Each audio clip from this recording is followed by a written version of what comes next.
Hello students, आज विलेयता को discuss किया जाएगा। विलेयता,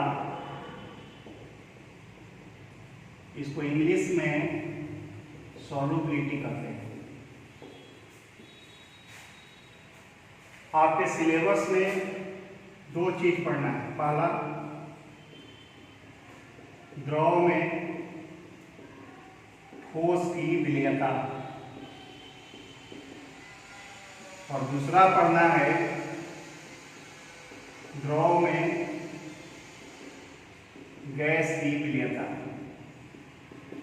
अब बारी बारी से समझेंगे। पहला हम शुरू कर रहे हैं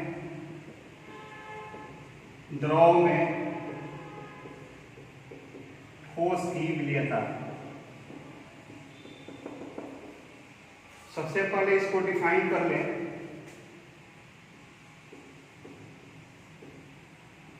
किसी ताप पर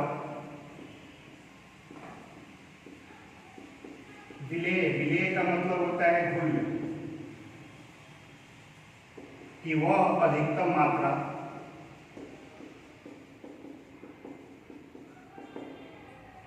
मात्रा किसमें? ग्राम में। जो 100 ग्राम विलायक यानी घोलक में घुल सके,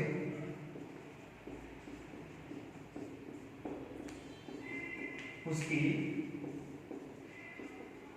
विलेयता कहलाता है। समझ में आ गया? अब देखिए, किसी भी विलायक में विलायक का एक अमाउंट आपका दिया हुआ है, कितना? 100 ग्राम। और उसमें विलेय अधिक से अधिक अगर घुला हुआ हो तो निश्चित रूप से जो विलयन बनेगा वह संतृप्त विलयन बनेगा। ठीक है ना? विलयन संतृप्त भी हो सकता है, असंतृप्त भी हो सकता है, और अति संतृप्त भी हो सकता है। मेरी बात फॉलो कर रहे हैं?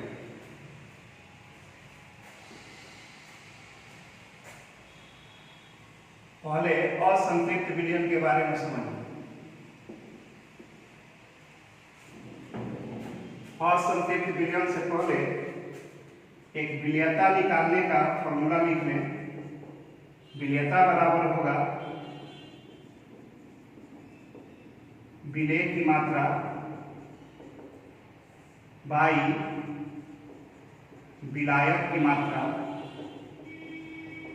इंटू 100। इस फॉर्मूला से आप विलेयता क्या कर सकते हैं? निकाल सकते हैं। ठीक है ना? विलेय की मात्रा बटा विलायक की मात्रा गुना 100। अब असंतृप्त विलयन के बारे में, इसको इंग्लिश में हम अनसैचुरेटेड सॉल्यूशन कहेंगे। वह विलयन जो निश्चित ताप पर, वह विलयन जिसमें कर देना, वह विलयन जिसमें निश्चित ताप पर और अधिक विलेय घुल सकता है,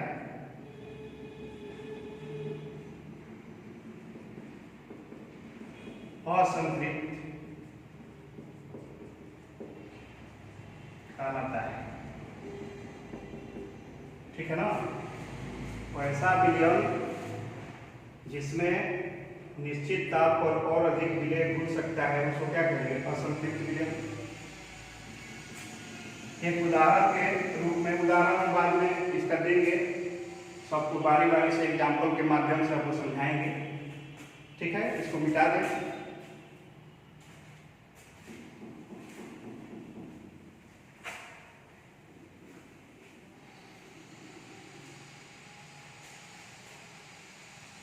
इसके बाद आता है संतृप्त विलयन।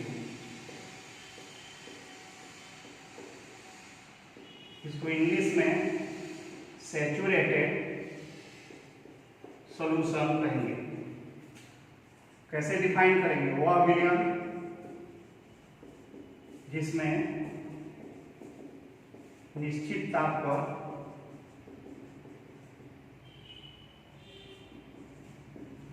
और अधिक विलेय नहीं घुलाया जा सकता हो, वह विलयन जिसमें निश्चित ताप पर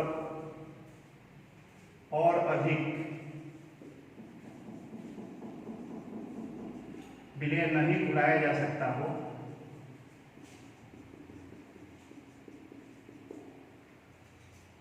संतृप्त विलयन कहलाता है। संतृप्त विलयन कहलाता है। देखो, विलयन में जब तक विलय आपका घुलता रहे असंतृप्त होगा, लेकिन एक स्थिति ऐसी आ जाएगी कि घुल ले, अब विलीन उसमें नहीं होगा। तो जब ऐसी स्थिति आ जाए तो वैसे विलयन को हम क्या कहेंगे? संतृप्त विलयन कहेंगे। बात समझ में आ गई? संतृप्त विलयन का मतलब क्या हुआ? जिसमें विलेय और अधिक नहीं घुलाए जा सके। आप एक विलायक ले लें और उसमें विलेय आप धीरे धीरे उसमें डालना शुरू करें, तो आप देखेंगे कि विलेय आपका घुलता रहेगा और विलेय के घुलने से उसकी जो घोल में सांद्रता है वो बढ़ने लगेगी। ठीक है ना?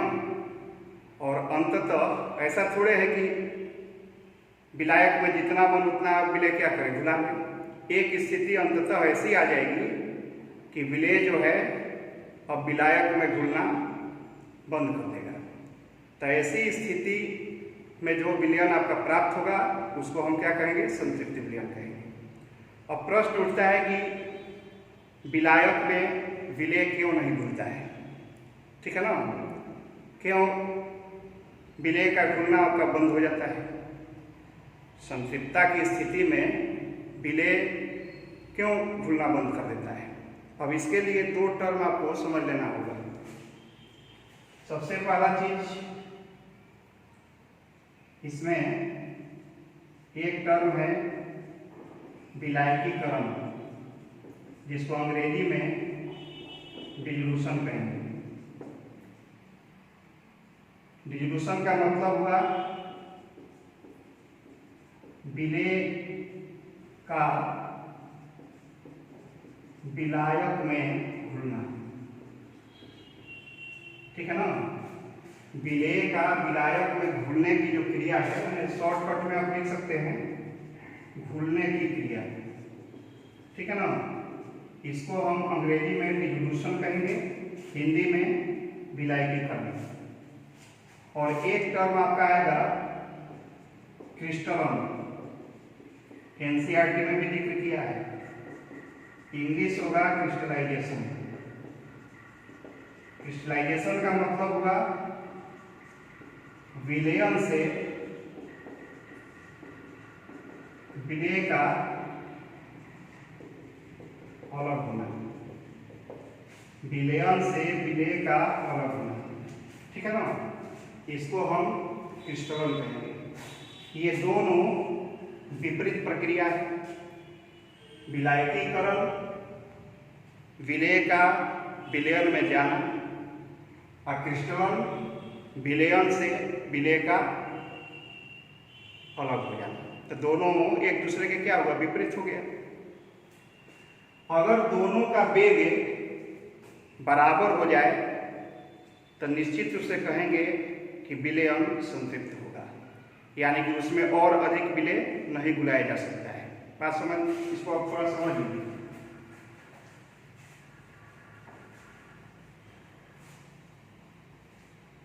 देखिए, मान लीजिए कि यहाँ पर कोई ठोस है, ठोस विलेय है जिसको आप विलयन में डाले हैं। ठीक है ना? और विलयन में क्या क्या होता है? बोलिए। विलायक या विलयन लिखिए ना, विलयन। विलायक और किससे, विलेय से बनता है, ठीक है ना, इसको हम विलयन कहेंगे। तो इस विलयन में अब घुलने की क्रिया कैसे होगा यह कि ठोस जो है वह विलयन में जाएगा, माने ठोस के जो कण हैं, विलेय के कण, वह किस पे चला गया, ठोस से जा करके विलयन में क्या करेगा, घुल जाएगा। और विलेय जो है मतलब विलयन से विलेय आ करके ठोस के सतह पर क्या करेगा, टक्कर मारेगा, और टक्कर मारने से इसके सतह पर यह आ करके क्या होगा, चिपक जाएगा।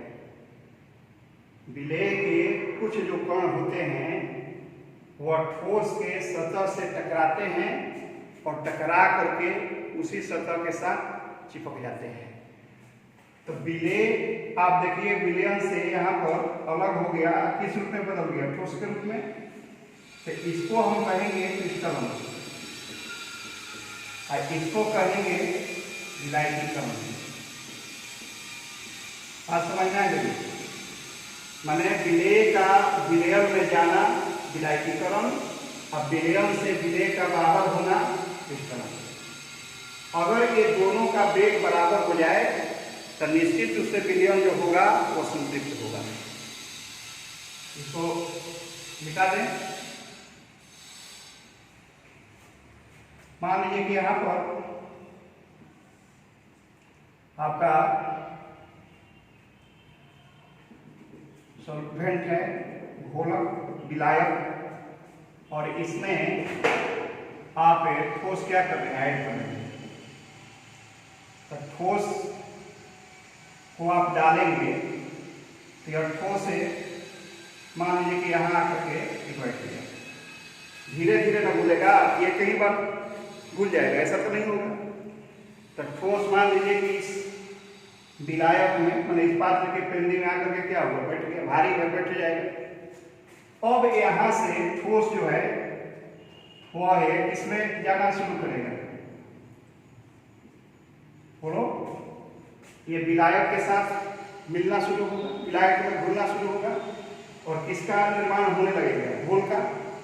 अब क्या होगा, जब संतृप्त विलयन आपका बनेगा तो जितना यहाँ से विलेय घोल में जाएगा उतना ही घोल से विलेय जो है ठोस के सतह पर चिपक जाएगा, माने जमा हो जाएगा।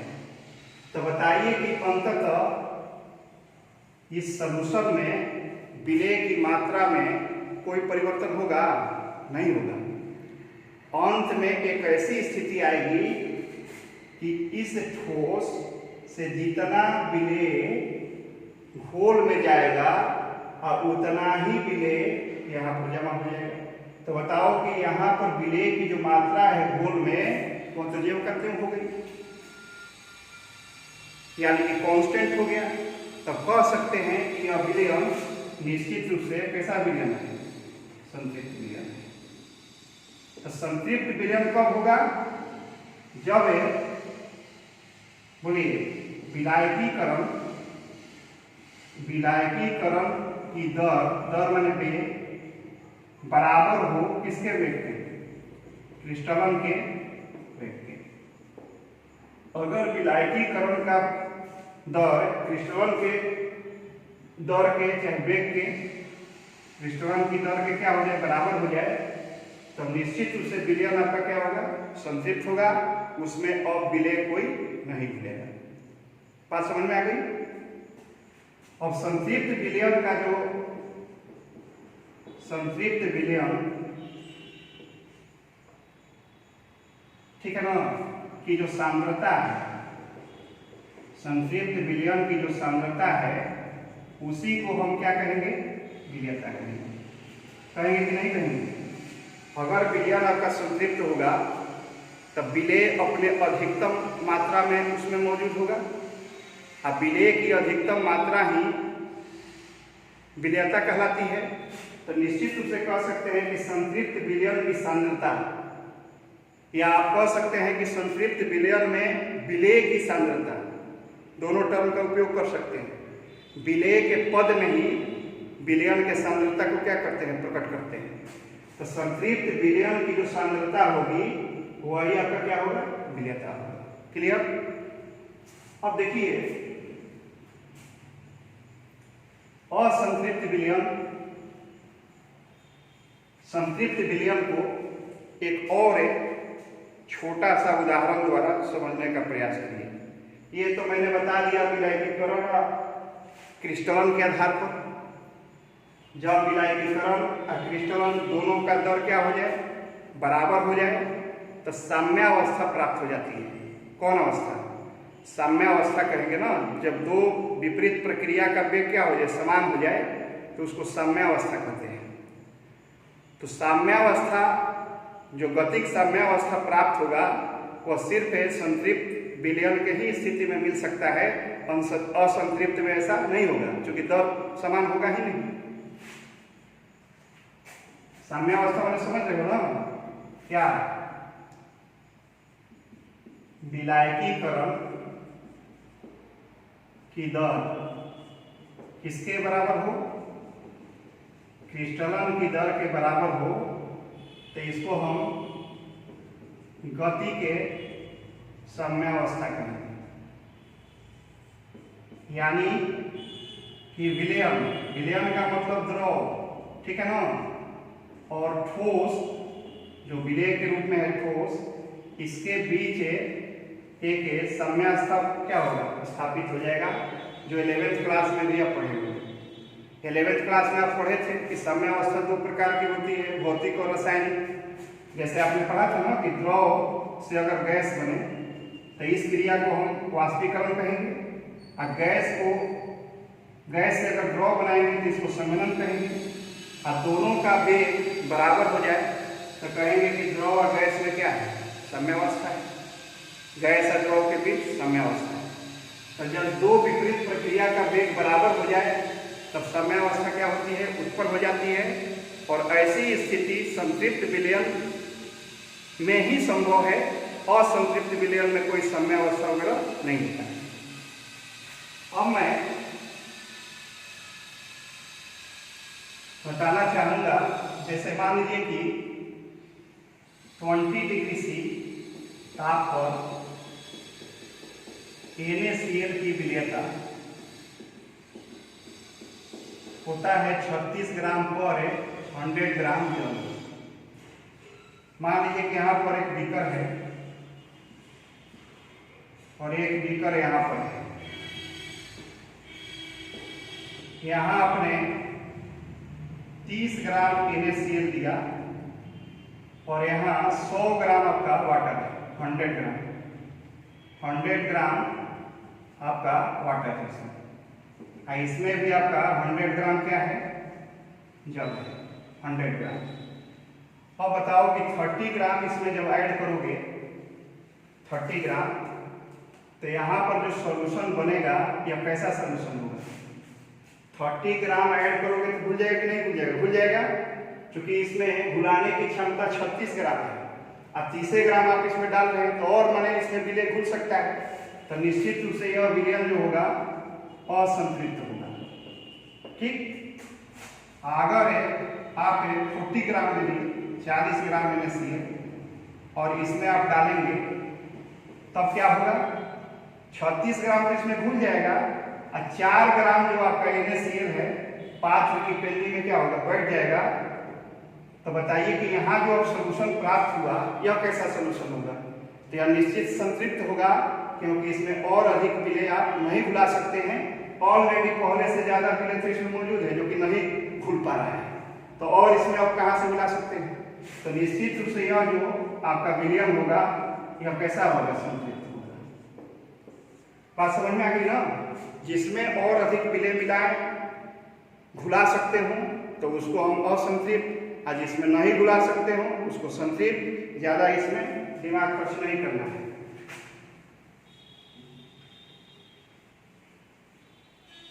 अब देखिए, एक विलयन आपको पढ़ना है अति संतृप्त। सिलेबस में तो नहीं है लेकिन पढ़ा देंगे। अति संतृप्त, सुपर सैचुरेटेड, इसको डिफाइन कर लेंगे।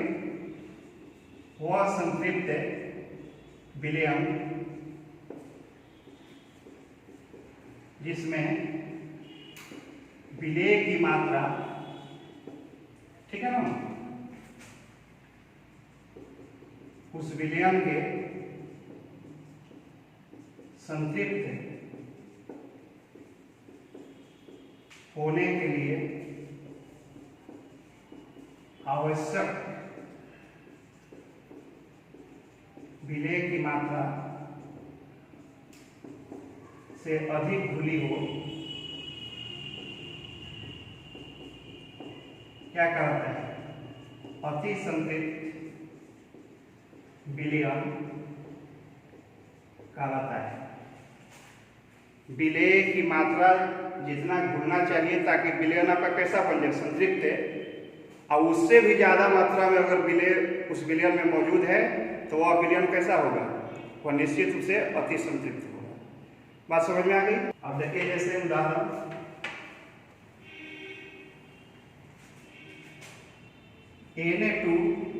Na2H2O3, इसका नाम है सोडियम थायोसल्फेट। सोडियम थायोसल्फेट की विलेयता होता है 231 ग्राम पर 100 gram water at 100 degree C, और 50 ग्राम पर 100 ग्राम वाटर होता है एट रूम टेम्परेचर, कमरे के तापमान, ठीक है ना। सपोज कीजिए कि यहाँ एक बीकर है, इसमें 100 ग्राम आपका वाटर है और इसमें 231 ग्राम सोडियम थायोसल्फेट घुलाया गया है, कितना टेम्परेचर पर, 100 डिग्री सी पर। अब क्या करें कि इसको धीरे धीरे ठंडा करते हुए, धीरे धीरे ठंडा करेंगे, और ठंडा करेंगे तो बताइए कि धीरे धीरे ठंडा करके इसको रूम टेम्परेचर पर लाएंगे, तो रूम टेम्परेचर पर भी बताइए कि इस सॉल्यूशन में, इस विलयन में कितना सोडियम थायोसल्फेट होगा, इतना ही होगा। रूम टेम्परेचर पर भी धीरे धीरे ठंडा किए, एकाएक करिएगा तो जितना विलेय है सब सॉल्यूशन से बाहर हो जाएगा, तो धीरे धीरे ठंडा करना है। अब बताओ कि रूम टेम्परेचर, यानी कि रूम टेम्परेचर पर कितना ग्राम इसको डिजोल्व होना चाहिए संतृप्त बनाने के लिए, 50 ग्राम। अब मौजूद कितना है, 231 ग्राम, यानी कि संतृप्त होने के लिए जो विलेय की मात्रा होनी चाहिए उससे भी बहुत अधिक मात्रा में आपका विलेय क्या है, मौजूद है। तो निश्चित रूप से यहाँ जो सॉल्यूशन होगा यह कैसा होगा, अति संतृप्त। अब आप समझ गए होंगे, ठीक है ना। तो ये आपका अति संतृप्त विलयन हो गया, ठीक है ना। तो अब हम चर्चा करेंगे कि द्रव में ठोस की विलयता पर किन किन कारकों का प्रभाव पड़ता है। तो टॉपिक आपका होगा द्रव में ठोस की विलयता को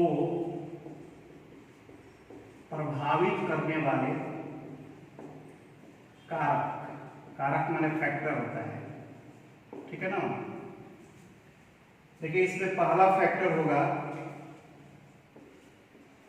विलेय तथा विलायक की प्रकृति, नेचर ऑफ सॉल्यूटेंट सॉल्यूट। इसको थोड़ा हम लोग डिस्कशन करेंगे। सॉल्यूट में आप जानते हैं सॉल्यूट आपका आयनिक भी हो सकता है, आयोनिक, और नॉन आयनिक भी हो सकता है,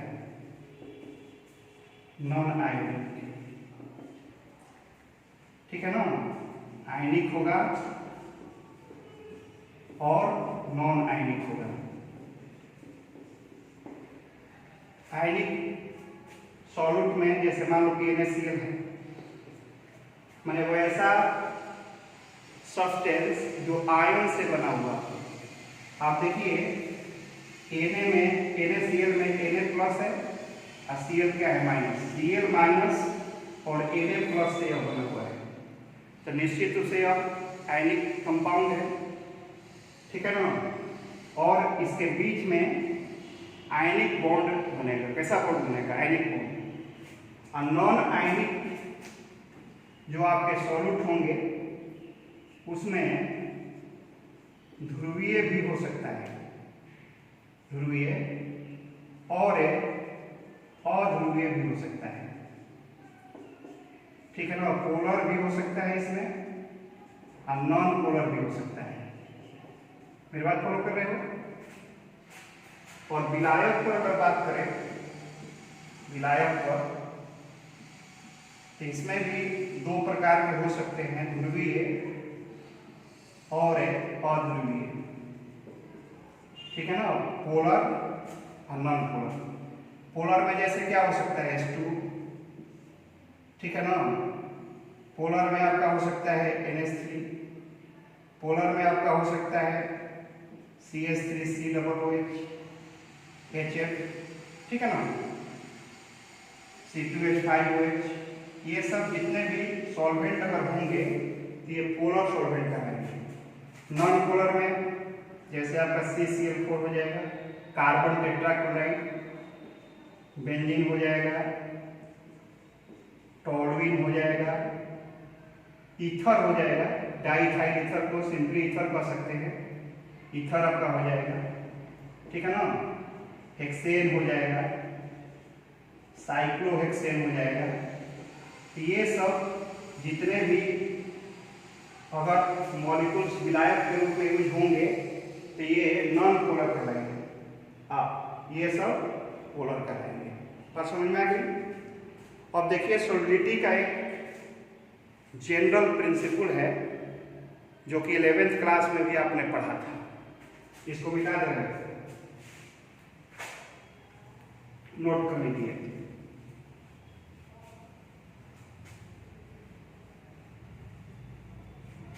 जनरल प्रिंसिपल क्या है?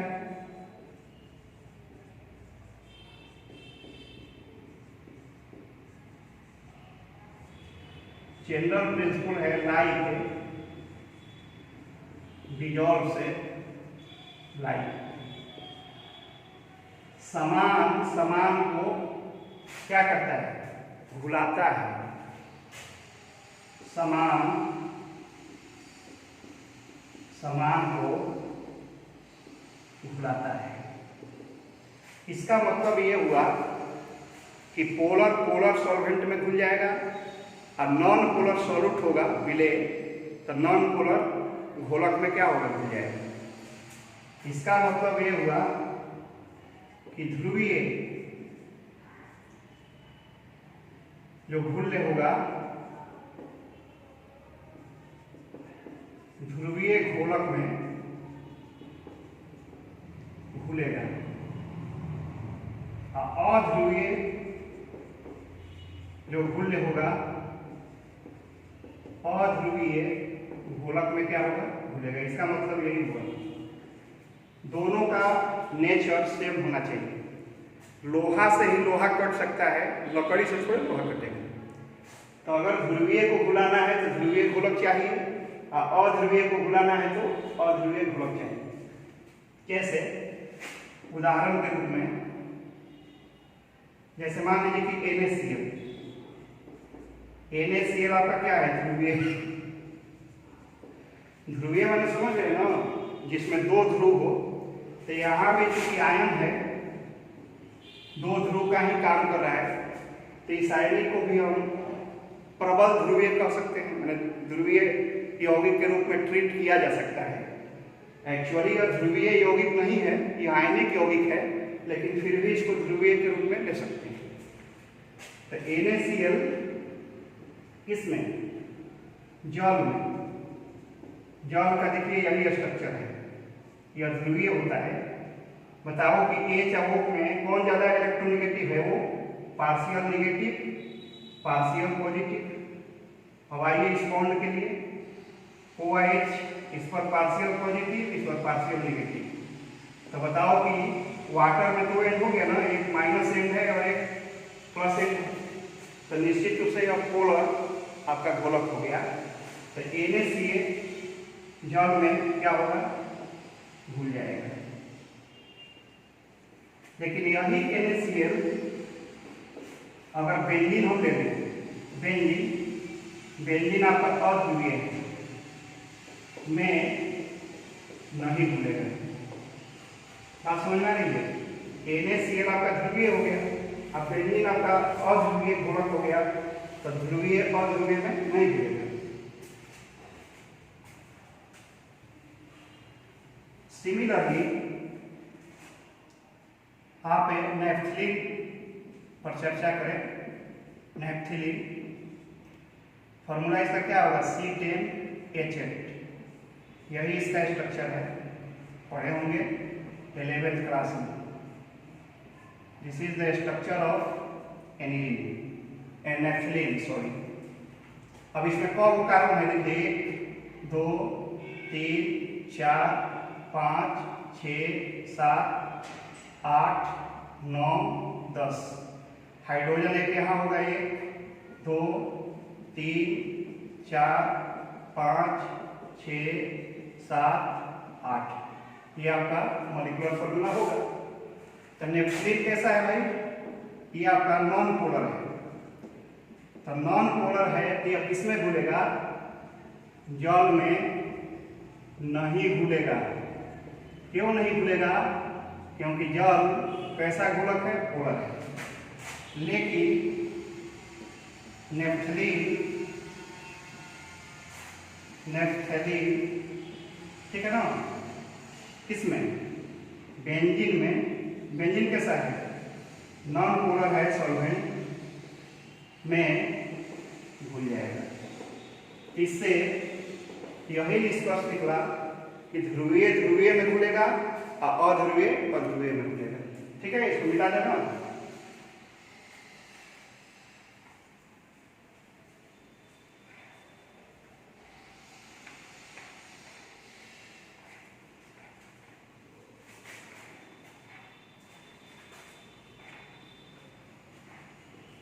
अब देखिए यहाँ पर हम लिख रहे हैं, रिमेंबर याद रखेंगे। सबसे पहला चीज, घोलक का पारावैद्युत स्थिरांक जितना ज्यादा होगा वह है उतना ही ज्यादा ध्रुवीय होगा। याद रखना, वह उतना ही ज्यादा क्या होगा, ध्रुवीय होगा। उसमें ध्रुवता जो होगी उतना ही ज्यादा होगा। आप जानिए कि जल का डाइइलेक्ट्रिक कांस्टेंट वैल्यू जो होता है लगभग 80 होता है, काफी हाई है। इसीलिए जल को हम अच्छा घोलक मानते हैं, अच्छा घोलक है। इसको सार्वत्रिक घोलक भी कहा जाता है। क्यों यह सार्वत्रिक घोलक है, यह कार्बनिक और अकार्बनिक दोनों की घुलाने की क्षमता रखता है, क्योंकि इसका डाइइलेक्ट्रिक कांस्टेंट वैल्यू क्या है, उच्च है, हाई है। बात समझ रहे हो ना। इसी तरह से आप अल्कोहल, मिथाइल अल्कोहल का देखेंगे तो 35 के पास है। ईथर का देखेंगे तो उसका और कम है, ठीक है ना, 2.6 वगैरह के आसपास है। तो सबसे बढ़िया घोलक यहाँ पर कौन है, वाटर है, क्योंकि इसका डाइइलेक्ट्रिक कांस्टेंट का मान क्या है, ज्यादा है। दूसरा पॉइंट इसको नोट कर लीजिए,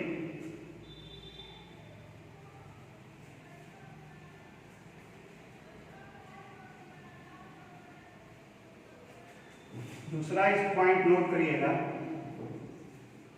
कि आयनिक विलेय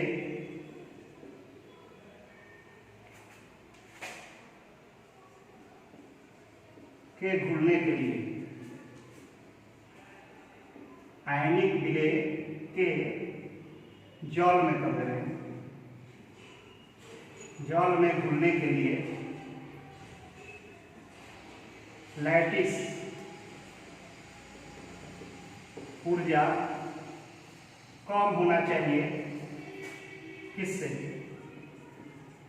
हाइड्रेशन ऊर्जा से। हाइड्रेशन का मतलब होता है जल योजन। लैटिस, इसको हिंदी में हम जालक ऊर्जा कहेंगे। अगर ऐसा नहीं है तो आयनिक यौगिक जो है वो वाटर में आपका सोलुबल नहीं होगा। हाइड्रेशन एनर्जी का मान आपका क्या होना चाहिए? ज़्यादा होना चाहिए। अब जाने कि हाइड्रेशन एनर्जी क्या है, लैटिस एनर्जी भी आप पहले से भी पढ़े हैं, हाइड्रेशनो एनर्जी आप पढ़े हैं, थर्मोडायनेमिक्स में आपको पढ़ने के लिए मिला होगा। ठीक है, जैसे मान लो कि NaCl है, NaCl तो Na प्लस है और Cl पर क्या है? माइनस। तो इसके क्रिस्टल में प्लस और माइनस दोनों आयन होंगे ना जी। सपोज कीजिए कि अब NaCl का क्रिस्टल है, लावा है, ठीक है। जब इसको आप जल में डालेंगे तो जल का यही ना स्ट्रक्चर मैंने बताया था, इस पर माइनस होता है, इस पर क्या होता है? आंशिक धनावेश होता है। इसको आप शॉर्टकट में ऐसे दिखा दीजिए कि एक छोर पर प्लस और दूसरे छोर पर माइनस। अब जब NaCl को जल में डालेंगे तो जल के जो मॉलिक्यूल्स हैं वह है प्लस आयन को भी घेर लेंगे और माइनस आयन को भी क्या करेंगे? घेरेंगे। अब जल में दो एंड है तो प्लस की ओर माइनस एंड होगा और माइनस की ओर कौन होगा? प्लस एंड होगा। इस तरह से आप ओरिएंटेड हो जाते हैं, इसका माइनस प्लस के तरफ और इसका प्लस माइनस की ओर। अब देखो, यह जो आपका ध्रुवीय गोलक है और यह जो आयन है, इसके बीच में आपका फोर्स लगेगा, फोर्स ऑफ अट्रैक्शन होगा। यह सॉल्वेंट मॉलिक्यूल जो है इसको अपनी ओर क्या करेगा? खींचेगा, ठीक। और लैटिस एनर्जी के कारण ये दोनों आयन क्रिस्टल में जकड़े हुए हैं। किस एनर्जी के कारण? लैटिस एनर्जी इसको क्रिस्टल में बांध कर रखने का काम कर रहा है, हाइड्रेशन एनर्जी इसको बाहर निकालने का काम कर रहा है। तो बताइए कि यह बाहर कब निकलेगा? जब हाइड्रेशन एनर्जी का मान लैटिस एनर्जी से क्या हो? ज़्यादा हो जाए। कम होगा तो निकलेगा ही नहीं, और निकलेगा तो भूलेगा नहीं। तो जो ही यह मान लीजिए कि यह बाहर निकला, हाइड्रेशन एनर्जी का मान लैटिस से क्या हो गया? ज़्यादा हो गया। तो ये जो आपका Na प्लस है, जो प्लस के रूप में दिखाए हैं, यह एक किससे गिर जाएगा? वाटर मॉलिक्यूल से। और Cl माइनस भी बाहर निकल जाएगा, यह भी किससे गिर जाएगा? वाटर मॉलिक्यूल से। और इस प्रकार आपका NaCl वाटर में डिजोल्व हो जाएगा। अगर लैटिस एनर्जी ही ज़्यादा होता, हाइड्रेशन एनर्जी कम होता, तो ये घुलने की क्रिया नहीं होती। तो ऐसा नहीं है कि हर आयनिक कंपाउंड वाटर में एक समान घुलता है, और देखना पड़ता है कि वहाँ लैटिस एनर्जी का क्या मान है, हाइड्रेशन एनर्जी का क्या मान है। हमेशा याद रखिए कि हाइड्रेशन एनर्जी एक्सोथर्मिक होता है, हमेशा ऊर्जा मुक्त होगा उसमें। और लैटिस एनर्जी आप पढ़े हैं कि एक मोल आयनिक कंपाउंड को आयन में तोड़ने में जितना ऊर्जा लगता है उसको लैटिस ऊर्जा कहते हैं, जो आयन के चार्ज पर और आयन के साइज पर क्या करता है? निर्भर करता है। इसको डिटेल्स में आप लोग 11th क्लास में पढ़ चुके हैं, ठीक है। तो ये बात हो गई, मिटा दें।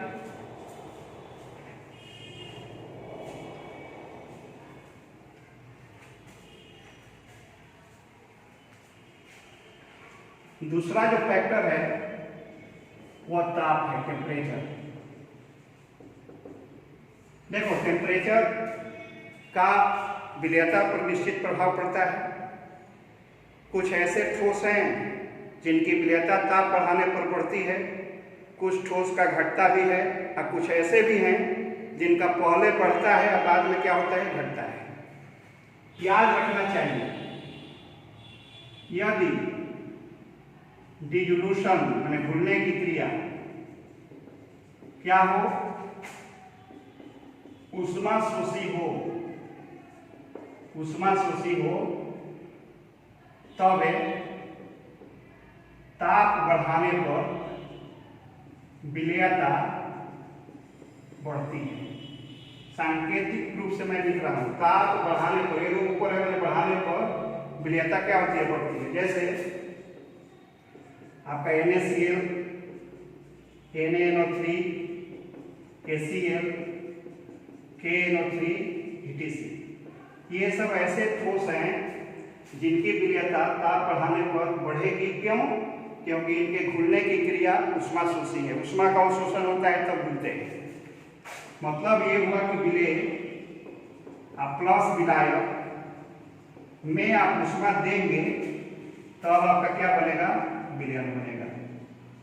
तो ला सातेलिए का सिद्धांत आप जानते हैं, सातेलिए सिद्धांत 11th क्लास में पढ़ेंगे थर्मोडायनेमिक्स में, कि अगर ऊष्मा शोषी कोई प्रक्रिया हो तो ताप बढ़ाने पर सामने फॉरवर्ड दिशा में, अग्र दिशा में खिसक जाता है।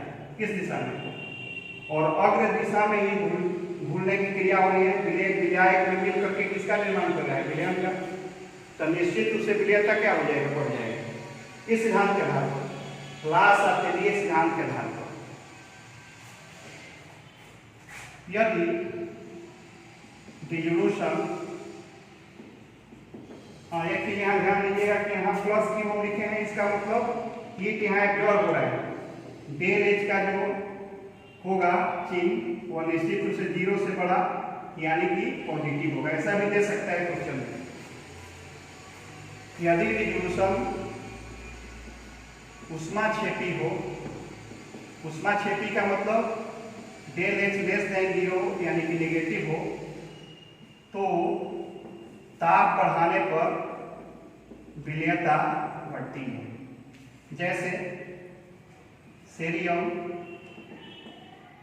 आपका सल्फेट है, फार्मूला होगा Ce2SO4 का होल 3, लिथियम कार्बोनेट है, Na2SO4 है, CaO है।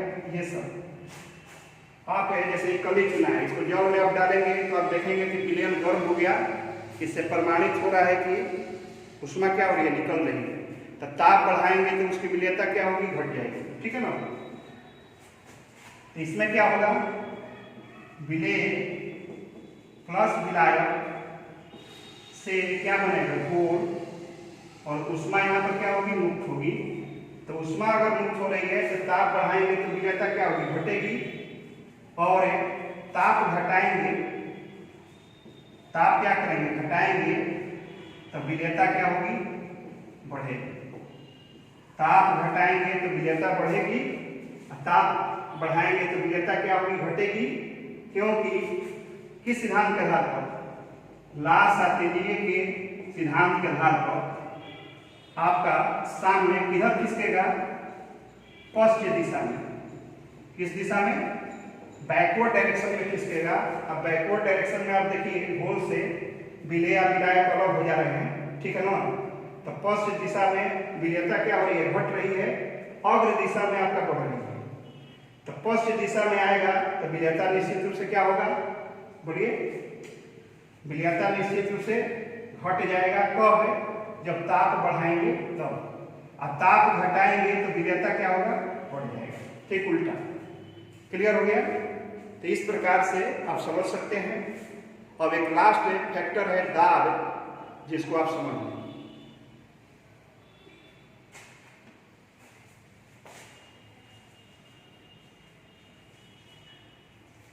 दाब, प्रेशर। देखिए दाब का कोई प्रभाव नहीं पड़ता है, कोई प्रभाव नहीं पड़ता है, क्योंकि ठोस और द्रव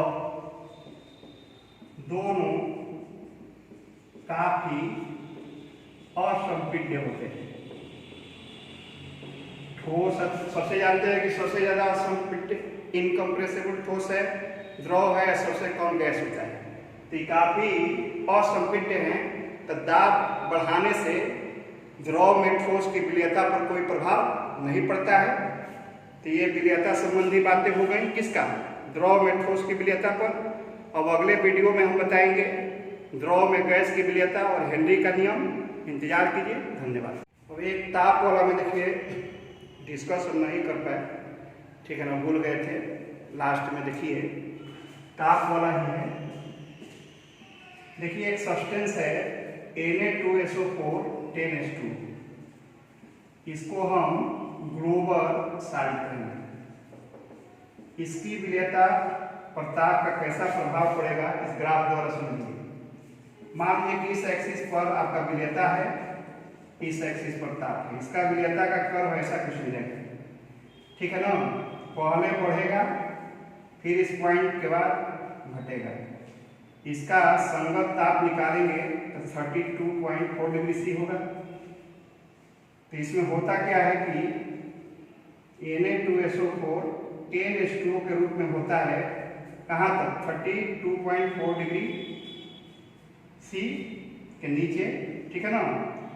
जो भी ये टेम्परेचर आएगा ये अपना फॉर्म बदल देता है, यानी कि इसमें जो रावाकृत जल हैं बाहर निकल जाते हैं, बन जाता है Na2SO4। ये फॉर्म अपना चेंज कर लिया, 32.4 डिग्री सी पर के ऊपर यह फॉर्म है और उसके नीचे यह फॉर्म है। इसको हम संक्रमण ताप कहते हैं। कौन ताप, संक्रमण ताप। तो इसमें आप देखिए पहले ताप बढ़ाने पर बढ़ा और फिर ताप बढ़ाने पर क्या हो रहा है, घट रहा है। तो इसमें दोनों काम होता है, घटना या बढ़ना, ठीक है ना। इसको पहले तापे में बढ़ा देना चाहिए, लेकिन भूलवश नहीं पढ़ा पाए। अब जैसा कि बताया है कि अगला लेक्चर में क्या होगा। धन्यवाद।